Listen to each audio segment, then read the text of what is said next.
Assalamualaikum warahmatullahi wabarakatuh. Nama saya Dan Muhammad Wisdan Alfarizi, NPM 2215061003 dari Prodi Teknik Informatika Universitas Lampung angkatan tahun 2022. Nah, video ini jadi tugas akhir dari percobaan 4 praktikum sistem basis data dengan judulnya yaitu SQL lanjutan. Di mana tugasnya itu adalah mengimplementasikan fungsi-fungsi yang telah dicoba pada percobaan lalu ke database yang telah kita buat berdasarkan artikel jurnal yang kita buat dari percobaan pertama awal. Oke, jadi di sini saya akan menjelaskan terlebih dahulu tentang database yang telah saya buat. Nah, database saya itu adalah bernama Dompet Kripto. Nah, database Dompet Kripto ini itu memiliki 5 tabel, yaitu cryptocurrency, pasar, pengguna, dan portofolio dan transaksi. Nah, di sini itu ada query untuk drop table jika ada tabel cryptocurrency ya, dan seterusnya gitu. Oke, di sini ada query untuk membuat tabel. Yang pertama di sini ada tabel pasar dengan kolomnya itu ID pasar juga sebagai primary key. Nah, kemudian ada pengguna, di sini ada ID pengguna, ID pasar, ID porto, nama pengguna dan password pengguna. Nah, ID pasar di sini itu akan menjadi foreign key. Lalu di sini ada tabel portofolio di mana ada ID porto dan ID pengguna, dan ID porto itu adalah primary key dari tabel ini dan ID pengguna itu adalah foreign key dari tabel pengguna ya. Lanjut di sini ada tabel transaksi di mana ada ID TRX sebagai primary key. Kemudian ada ID porto, ID pengguna, ID kripto. Kemudian ada waktu TRX, tipe data itu date dan time. Kemudian ada tipe TRX, tipenya itu adalah boolean. Jadi maksudnya di sini itu adalah kan tipe transaksi itu hanya ada 2, yaitu buy or sell. Jadi kita bisa representasikan dengan data boolean yaitu 0 atau 1. Kemudian ada jumlah TRX dan biaya TRX-nya. Nah, dimana tadi ID pengguna dan ID porto itu adalah foreign key. Lanjut di sini ada tabel cryptocurrency di mana ID kripto itu adalah primary key dari tabel ini. Kemudian ada ID pasar sebagai foreign key-nya. Kemudian ada nama kripto, harga kripto dan caps pasar. Oke, lanjut di sini ada input data-data ke tabel. Nah, pertama di sini ada ke tabel pasar, yaitu ID pasarnya itu adalah value-nya 1, yang dimana artinya pasar itu hanya ada 1 ya. Lanjut di sini ada tabel pengguna yang diinputkan ini ada 5, di mana ID penggunanya itu 1 hingga 5, kemudian ada ID pasarnya itu hanya ada 1. Kemudian di sini ada ID porto, dan ini adalah nama-namanya Dan, Wisdan, Alfarizi, RHN, dan YHY, dan ini password dari si pengguna itu. Nah, lanjut di sini ada portofolio, di mana portofolio ini hanya ada ID porto sebagai primary key-nya dan ID pengguna sebagai foreign key. Nah, di sini sama-sama 1 hingga 5 ya. Lanjut ada tabel cryptocurrency di mana di sini ada 5 kripto, ID-nya 1 hingga 5. Kemudian ada ID pasarnya itu hanya ada 1. Lalu di sini ada nama-nama kriptonya. Di sini ada Bitcoin, Ethereum, Solana, Binance Coin, dan Ripple. Dan di sini ada harga dari Bitcoinnya 67.100 dan seterusnya ini. Kemudian ada caps pasarnya 1.330 dan seterusnya. Oke, lanjut. Nah, kemudian ada tabel transaksi. Di sini ada 6 transaksi. Jadi ID TRX-nya itu 1 hingga 6.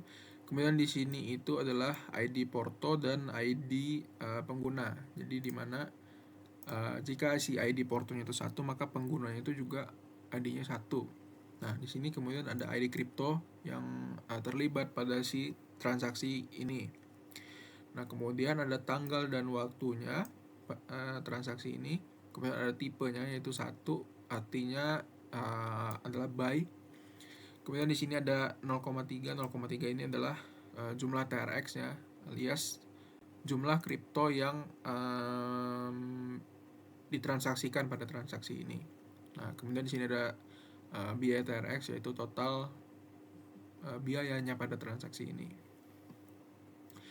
Nah, di sini kita masuk ke fungsi-fungsi yang akan diimplementasikan atau didemokan di database ini. Yang pertama ada AVG atau average, di mana di sini fungsi ini akan menampilkan rata-rata dari suatu nilai, di mana pada kasus ini itu adalah kita ingin menampilkan average dari harga kripto. Nah, bisa dilihat rata-rata dari harga kripto yang ini itu. Nah, semua ini kita dapat rata-ratanya adalah 14.316. Kemudian ada max. Nah, max ini itu adalah kita ingin menampilkan nilai tertinggi dari jumlah TRX-nya. Nah, jumlah TRX itu yang ini. Jadi, nilai tertingginya itu adalah ada di 12. Maka ketika dijalankan maka tampil 12. Kemudian ada sum. Sum ini adalah jumlah atau total dari, di sini kita ingin menampilkan total dari biaya TRX. Nah, biaya TRX itu adalah yang ini.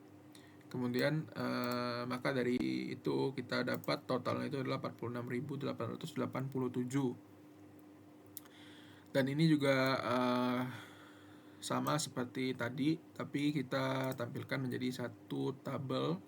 Nah, sini ada total harga kripto atau sum-nya. Kita dapat 71.000 sekian. Kemudian ada max atau harga kripto tertingginya, kita dapat 67.000 sekian. Kemudian ada rata-rata dari si kapitalisasi pasar atau caps pasarnya itu kita dapat 403,6. Oke, di sini masuk ke fungsi-fungsi join. Nah, jadi yang pertama di sini ada inner join ya. Nah, si inner join ini kita gunakan untuk menggabungkan data dari tabel transaksi dan cryptocurrency. Nah, si join ini kan dia menampilkan hanya data yang cocok di antara dua tabel tersebut. Jadi hasilnya itu adalah kita bisa lihat nih detail transaksi, ID-nya, ID transaksi yang dan juga ada nama-nama kripto yang terlibat di transaksi itu. Dan juga ada biaya transaksinya. Lanjut, di sini ada left join, di mana left join ini kita kan menggabungkan yang pertama ya, kita menggabungkan transaksi pengguna dengan transaksi. Jadi sehingga kita mendapatkan seluruh data pengguna, tabel pengguna dengan transaksi yang cocok ya. Kemudian kita menghubungkan tabel transaksi dengan cryptocurrency. Nah, hasilnya kita menampilkan semua pengguna ya. Ini semua pengguna. Nah, kemudian ada cryptocurrency yang mereka miliki atau yang mereka pernah transaksikan, seperti itu. Nah, jika si penggunanya ini memang belum melakukan transaksi, maka si nama kripto yang terlibat ini akan menampilkan nilai 0. Oke. Nah, di sini ada right join. Jadi di dalam right join ini kita menggabungkan tabel cryptocurrency dengan transaksi yang hasilnya itu adalah semua transaksi data dalam ID transaksi itu ditampilkan semuanya beserta nama cryptocurrency yang terlibat di transaksi itu. Jadi ID transaksi di sini ada 6, jadi ditampilkan semua, dan ditampilkan juga nama cryptocurrency yang terlibat di transaksi, ID transaksi sekian. Tuh. Oke, lanjut. Di sini ada full join. Nah, jadi si full join ini kan kita bisa gambarkan dengan left join yang digabungkan dengan right join. Jadi tabel kiri yang digabungkan dengan tabel kanan. Nah, karena MySQL itu tidak mendukung full join ya secara langsung. Nah, yang pertama kita dalam query ini itu menggunakan namanya live join untuk mendapatkan semua pengguna dengan transaksi yang mereka lakukan. Nah, lalu kita gabungkan dengan write join yang gunanya itu untuk mendapatkan semua transaksi yang tidak memiliki pengguna yang cocok. Nah, sehingga ketika kita run, kita menampilkan semua nama pengguna dan ID transaksi yang pernah mereka lakukan. Nah, jadi yang pengguna yang ini belum pernah melakukan transaksi, maka tampilnya itu adalah null. Nah, jadi seperti itu untuk full join.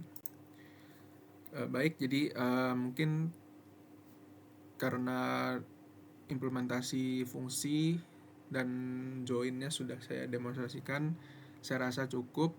Nah, jika ada kesalahan atau kekurangan dari penjelasan saya mohon maaf. Saya akhiri saja videonya. Wassalamualaikum warahmatullahi wabarakatuh. Terima kasih.